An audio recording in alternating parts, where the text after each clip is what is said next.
আপনারা যারা এখন পর্যন্ত রাউটার টু রাউটার কানেকশন করতে পারেন না এবং মনে করেন যে রাউটারের অনেক সেটিংস পরিবর্তন করতে হয় এবং রাউটার পেজে যেয়ে আপনারা ভ্যাবাচ্যাকা খেয়ে যান। তো এইসব সমস্যার সমাধান আজকে এই ভিডিওর মাধ্যমে জানতে পারবেন।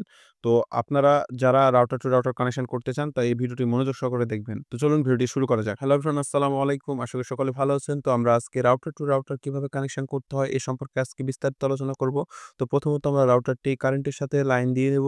তো আমরা লাইনটি দিয়ে দিলাম এবং আমরা এরপরে যে কাজ হবে তা হচ্ছে আমরা রাউটারটি সম্পূর্ণভাবে রিসেট করে নেব। তো রাউটারের পিছনে সুইচটি আমরা প্রেস করে ধরে থাকবো ১ মিনিট মতন। তাহলে রাউটারটি আমাদের রিসেট হয়ে যাবে। তো রিসেট হয়ে গেলে রাউটারটি আমরা কেবল কানেকশন করব। Cat6 কেবল দিয়ে কানেকশন করতে হতো, কিন্তু আমি RJ45 দিয়ে করব। কারণ হচ্ছে আমার কাছে Cat6 কেবল আছে, কিন্তু আপনাদেরকে বোঝানোর ক্ষেত্রে আমি শর্ট কেবল ব্যবহার করব। তো চলুন আমরা RJ45 কেবলটি কানেকশন করে দিই।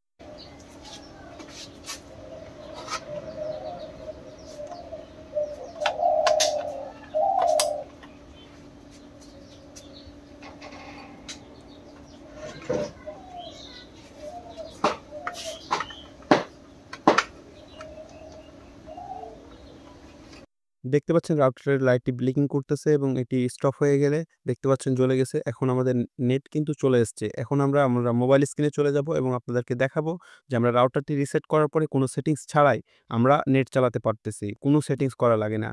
উপরে দেখতে পাচ্ছেন যেগুলা কানেকশন দেওয়া আছে আরো, এগুলো কিন্তু অনেক দূর পর্যন্ত কানেকশন দেওয়া আছে রাউটারে। আমি কোনো প্রকার সেটিংস না করেই কানেকশন দিয়েছি। জাস্ট রিসেট করার পরে নামটা সেট করে নিয়েছি তাই। আমি কিন্তু টেন্ডার রাউটারে কোনো নামই সেট করি নাই। তো আপনাদেরকে দেখানোর জন্য। তো চলুন আমরা মোবাইল স্ক্রিনে চলে যাই। তো আমরা মোবাইল স্ক্রিনে চলে এসেছি। তো মোবাইল স্ক্রিনে আসার পরে দেখতে পাচ্ছেন আমাদের ওয়াইফাইটি কানেক্ট হয়ে আছে, প্রাইমারিটি। তো আমরা এখন সেকেন্ডারি রাউটারটি কানেক্ট করব। আমরা রাউটারটি রিসেট করার পরে কোনো কিছু সেটআপ করিনি। ডাইরেক্ট মোবাইল স্ক্রিনে চলে এসেছি। তো এখন আমরা দেখতে পাচ্ছি টেন্ডার 9D5708, এটি হচ্ছে আমাদের যে রাউটারটি সেট করলাম সেটি। আমরা রিসেট করার পরেই এই রাউটারটি এভাবে আসতেছে। তো আমরা এটাতে ট্যাপ করে দেখি নেট চলতেছে কিনা।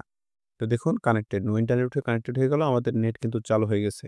তো আমরা যদি YouTube এ যাই তাহলে দেখতে পাবো আমরা আমাদের নেটের স্পিডটি। তো দেখুন আমাদের নেট কিন্তু চলতেছে। দেখুন আমাদের কিন্তু 10-9 আমরা কোনো কিছু সেটআপ করিনি। আপনাদেরকে আমরা ওয়েবসাইটেও গিয়ে দেখাই যে আমরা কোনো কিছুই সেটআপ করিনি। তো এটার আমরা আইপি অ্যাড্রেসে ঢুকে যাই। তো এটা হচ্ছে টেন্ডার। তো দেখুন অটোমেটিক এরকমভাবেই আছে। আমরা কিছুই সেট করি নাই। আমরা যদি সেট করতাম তাহলে আরো অনেক কিছু দেওয়া থাকতো। আমরা কিছুই সেট করি নাই, এভাবেই আছে। তো একটা কথা হচ্ছে রাউটার টু রাউটার কানেকশনে আপনাদের কোনো সেটিংস করতে হয় না। আপনারা জাস্ট একটি রাউটার থেকে আরেকটি রাউটারের অন পোর্টে কানেকশন দিয়ে দিলেই হয়ে যায়।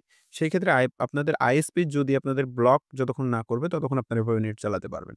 আমি আমার এভাবে আমি ২ বছর ধরে নেট চালাচ্ছি। আইএসপি এখন পর্যন্ত আমাকে ব্লক করে নাই। আশা করি আপনাদেরও করবে না। তো আপনারা এভাবে ট্রাই করতে পারেন। তো এরকম ভিডিও পেতে আমার চ্যানেলটি সাবস্ক্রাইব করবেন এবং পাশে থাকা বেল আইকনটি অল করে দিবেন। যাতে আমি ভিডিও ছাড়ার সাথে, সাথে আপনাদের ফোনে নোটিফিকেশন চলে যায়। তো আজকে এ পর্যন্তই। তো সবাই ভালো থাকবেন, সুস্থ থাকবেন। আল্লাহ হাফেজ।